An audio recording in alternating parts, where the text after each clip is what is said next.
Welcome to my channel Gyan ki गरीबी। आज हम बात करने वाले हैं बी फार्मेसी सेकंड सेमेस्टर में पैथोफिजियोलॉजी सब्जेक्ट के बारे में। इसके अंदर हम यूनिट 3 की बात कर रहे थे, डिसऑर्डर्स ऑफ नर्वस सिस्टम की।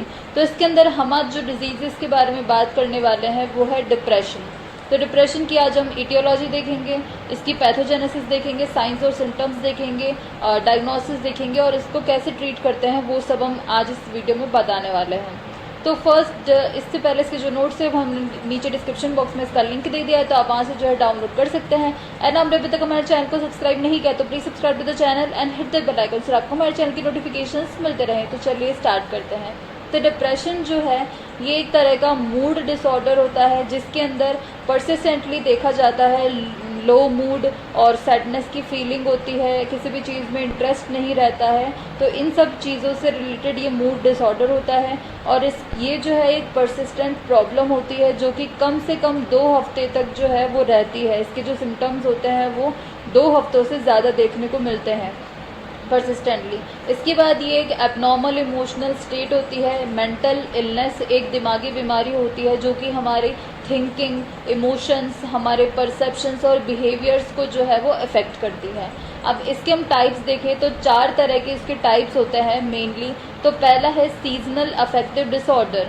ये इसके अंदर क्या होता है, जनरली डिप्रेशन जो है वो सीजन से रिलेटेड होता है, सीजनल इसमें डिसऑर्डर होता है, डिप्रेशन होता है, जो कि ज़्यादातर जो है वो विंटर्स में देखा जाता है। डिप्रेशन सीजनल डिसऑर्डर जो होता है वो, जिसमें जो नेचुरल जो सनलाइट होती है वो कम होती है विंटर के महीने में। इसके बाद में हम देखते हैं दूसरे टाइप का जो डिप्रेशन होता है वो होता है पोस्टपार्टम डिप्रेशन। ये जो है ये डिप्रेशन एक तरह का देखा जाता है ड्यूरिंग द प्रेगनेंसी या फिर डिलीवरी के बाद में, ये फुल ब्लोन मेजर डिप्रेशन होता है। इसके बाद में तीसरा टाइप है साइकोटिक डिप्रेशन। इसके अंदर जो पर्सन होता है वो इसके अंदर देखने को मिलता है सीवियर डिप्रेशन, उसके साथ साथ कुछ तरह का साइकोसिस फॉर्म भी जो है वो देखी जाती है उस पर्सन में, यानी कि फॉल्स बिलीव्स। इसके बाद में नेक्स्ट टाइप का जो डिप्रेशन है वो है बाइपोलर डिसऑर्डर। ये एक ऐसी मेंटल हेल्थ कंडीशन होती है जिसमें एक्सट्रीम मूड स्विंग्स देखे जाते हैं इंसान के अंदर, जिसके अंदर इमोशनल हाइज भी देखे जाते हैं जैसे मैनिया और हाइपोमैनिया, जिसके दौरान जो है हाइपर एक्टिव होता है कोई इंसान, और कुछ लोज भी देखे जाते हैं एक्सट्रीम जैसे डिप्रेशन। इसके बाद में नेक्स्ट है इसकी हम इटियोलॉजी या कॉज की बात करेंगे, किस वजह से ये जो है वो हो सकता है। तो पहला जेनेटिक फैक्टर्स देखें तो ये हेरिटेबल भी होता है, जैसे जो फर्स्ट डिग्री जो रिलेटिव्स होते हैं वो ज़्यादा इसके खतरे में होते हैं कि डिप्रेशन उनको हो जाए। उसके बाद में है बायोलॉजिकल फैक्टर्स। तो जो न्यूरोट्रांसमीटर्स हमारे ब्रेन में प्रेजेंट होते हैं उनकी कमी होने की वजह से भी डिप्रेशन हो सकता है, या हार्मोनल इम्बैलेंस की वजह से भी हो सकता है। इसके बाद में हम एनवायरमेंटल फैक्टर्स देखें, जैसे स्ट्रेस होता है या पीयर प्रेशर होता है, उसकी वजह से भी जो है ये हो सकता है। इसके बाद हम साइकोलॉजिकल और सोशल फैक्टर्स देखें, जैसे किसी को चाइल्डहुड ट्रॉमा होता है, इसके बाद में या डाइवोर्स की वजह से भी हो सकता है, या पेरेंट्स की डेथ की वजह से होता है, फाइनेंशियल प्रॉब्लम्स, तो इन सब सोशल फैक्टर्स की वजह से भी जो है वो हो सकता है। और अल्कोहल के कंजम्पशन से भी हो सकता है, एम्फेटामाइंस या कुछ ऐसी ड्रग्स होती है उनकी वजह से भी जो है ये हो सकता है डिप्रेशन। इसके बाद में हम फिजिकल कंडीशंस देखें तो किसी को अगर सोने में दिक्कत होती है, स्लीप प्रॉब्लम्स होती है, या फिर ब्लड शुगर अगर लो होता है या डाइट होता है, तो उन सब की वजह से भी जो है ये डिप्रेशन हो सकता है, कॉजेज हो सकते हैं। इसके बाद हम इसकी पैथोजेनेसिस की बात करें तो 2 तरह से जो है ये हो सकता है हमें।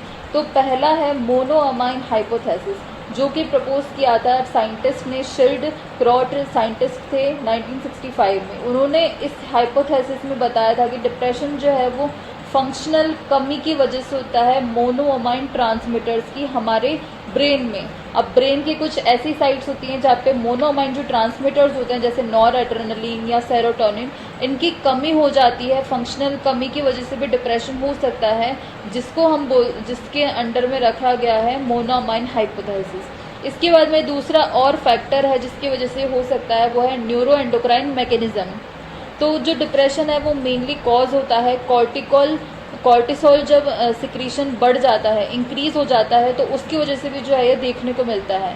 अब ये कैसे होता है, तो due to the etiological factors, causes की वजह से हाइपोथैलेमस जो होता है हमारे ब्रेन में वो एक हार्मोन रिलीज़ करता है, वो होता है कॉर्टिकोट्रोपिन रिलीजिंग हार्मोन, जो कि इफ़ेक्ट करता है पिट्यूटरी को, जो कि स्टिमुलेट करता है पिट्यूटरी को।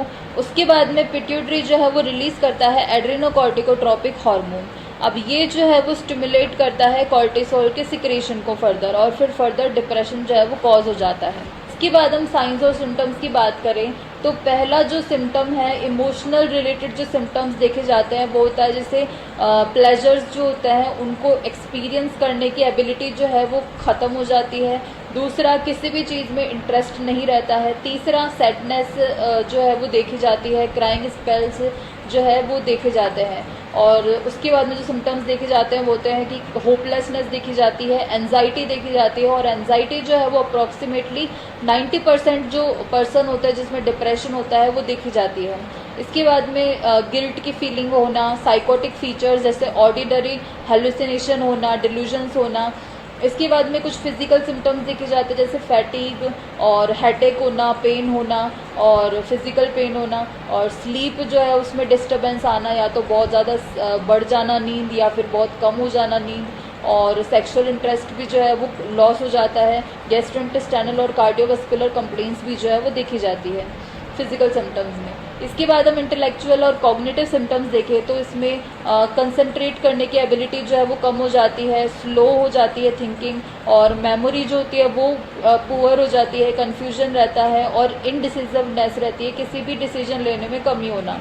इसके बाद हम डायग्नोसिस की बात करें कि हम किस तरह से पहचान सकते हैं डिप्रेशन को, तो पहला है कि मूड अल्ट्रेशंस होते हैं, मूड चेंजेस देखने को मिल जाते हैं, और 5 सिम्टम्स जो है वो देखे जाते हैं जिसमें इंसोम्निया या फैटीग जो है वो तो प्रेजेंट रहता ही है हर दिन, और कम से कम 2 वीक जो है वो देखा जाता है सिम्टम्स को।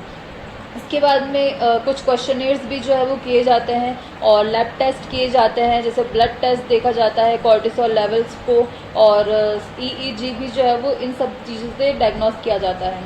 इसके बाद हम इसकी ट्रीटमेंट या मैनेजमेंट की बात करें तो पहला है साइकोथेरेपी।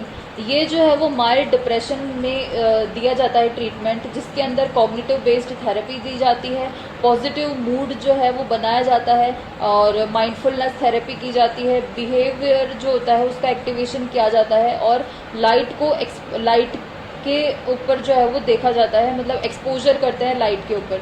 इसके बाद में है एंटी डिप्रेसेंट दी जाती है जैसे फ्लोक्सेटिन, सिटेलोप्रेम।